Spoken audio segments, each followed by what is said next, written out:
안녕하세요, 인사이트 IT입니다. 오랜만에 삼성에서 중가형 갤럭시 스마트폰을 국내에 출시했는데요. 바로 갤럭시 A36입니다. A36 모델은 3월에 MWC에서 공개가 되었고 해외에도 이미 출시는 되었는데 이제서야 국내에 정식 출시가 되었어요. 사실 글로벌 판매량만 봐서는 갤럭시 A 시리즈가 삼성의 효자 라인업입니다만 국내에서는 플래그십만 선호하는 고객들의 성향 때문에 갤럭시 S 시리즈에 묻혀서 잘 조명받지 못하는 경향이 있죠. 참고로 상위 모델인 갤럭시 A56도 아직 국내 출시가 되지 않았는데요. 작년에 갤럭시 A55는 국내 SKT 전용 모델인 갤럭시 퀀텀으로 출시가 되었었고 이번에 A56도 갤럭시 퀀텀으로 출시될 것으로 전망이 되었는데 이번에는 SKT 개인정보 유출 이슈로 출시가 늦어지고 있는 것 같아요. 그래서 당분간은 이 갤럭시 A36이 작년 말에 먼저 출시된 하위 모델인 갤럭시 A16과 함께 2025년의 갤럭시 A를 대표하는 라인업이 될 것 같은데요. 이 제품 가성비가 얼마나 훌륭한 모델인지 한번 알아보도록 하죠. 일단 출시 가격은 499,400원으로 전작의 가격과 동결이 되었어요. 저는 작업제로 구매를 했는데요. 누구나 받을 수 있는 할인 쿠폰을 받으면 45만원대로 구매할 수 있었습니다. 기본적으로 100만원이 넘는 갤럭시 S 시리즈와는 완전히 다른 가격대죠. 박스부터 살펴보면 앞면에는 모델의 앞면과 뒷면이 나란히 그려져 있습니다. 박스 뒤에 봉인실을 뜯고 박스를 열면 본체가 바로 나오고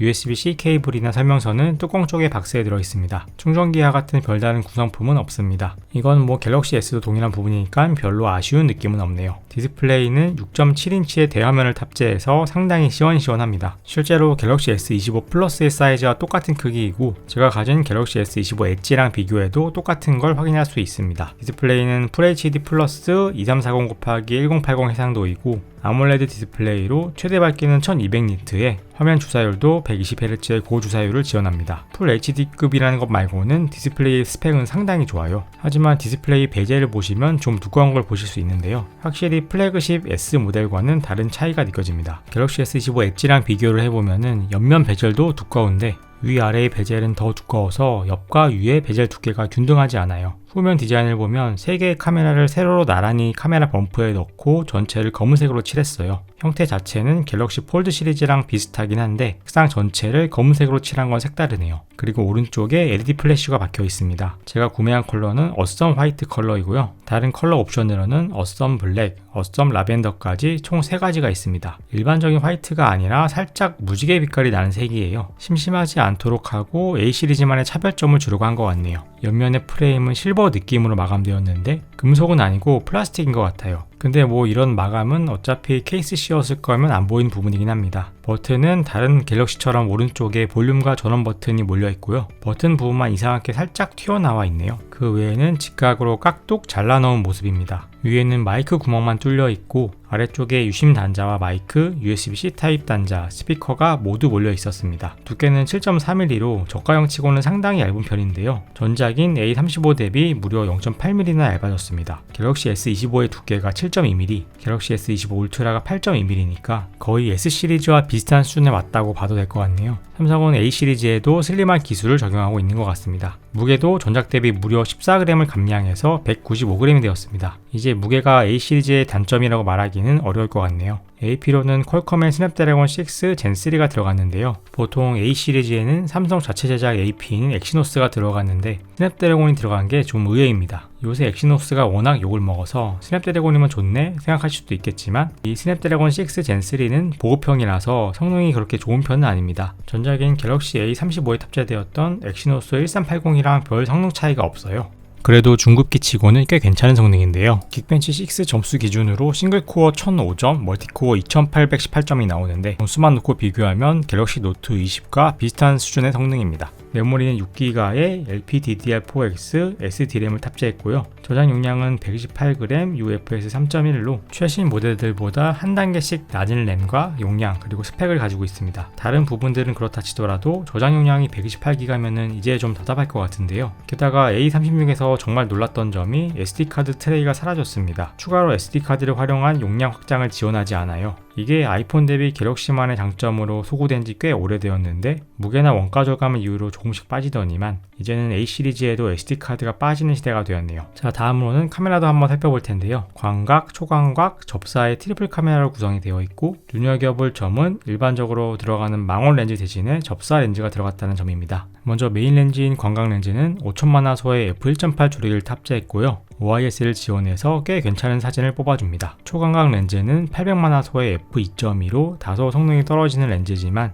일반적인 기록 용도로 사용하긴 충분할 것 같고요. 그리고 초광각 렌즈를 크롭해서 접사를 찍는 다른 모델들과 다르게 500만화소 f2.4에 접사 렌즈가 따로 들어가 있는데요. 가까이에서 사진을 찍으면 접사 모드를 켤 거냐고 물어봅니다. 접사의 퀄리티는 나쁘지는 않았지만 굳이 모드를 켜면서 쓸 정도는 아닌 것 같아요. 사실 그냥 메인 렌즈로 조금 떨어져서 2배 줌으로 찍어도 어느 정도 접사가 나오긴 하거든요. 제 생각에 이거는 렌즈 수를 3개로 맞춰야 사람들이 좋아할 것 같아서 비싼 망원 렌즈 대신에 단가 낮은 접사 렌즈를 억지로 넣은 것 같은데, 이거 빼고 엣지처럼 그냥 광각, 초광각 2개 렌즈만 넣었으면 어땠을까 하는 생각이 드네요. OS는 안드로이드 15에 원 UI 7.0을 지원하고 있어요. 그리고 이번에 삼성에서 승부수를 던진 게 갤럭시 A36은 6년의 OS 업데이트와 보안 업데이트를 지원한다고 상품 페이지에 박아버렸네요. 기기를 한번 쓰면 잘 바꾸지 않는 분들을 저격한 것 같습니다. 생체 인증으로는 온디스플레이 지문 인식 지원하고 있고요. 물론 전면 카메라를 활용한 얼굴 인식도 가능합니다. 그 외에 자체 AI 기능들도 어디까지 지원하나 한번 살펴볼게요. 구글에서 지원하는 서클 투 서치 기능은 물론 사용이 가능하고요. 근데 사실 저 이거 제대로 써본 적이 한 번도 없습니다. 거의 마케팅용 스펙이 아닌가 생각이 드네요. 갤럭시 A36에서 갤럭시 AI는 따로 메뉴가 있는 게 아니라 유용한 기능에서 인텔리전스 기능에 들어가 있는데요.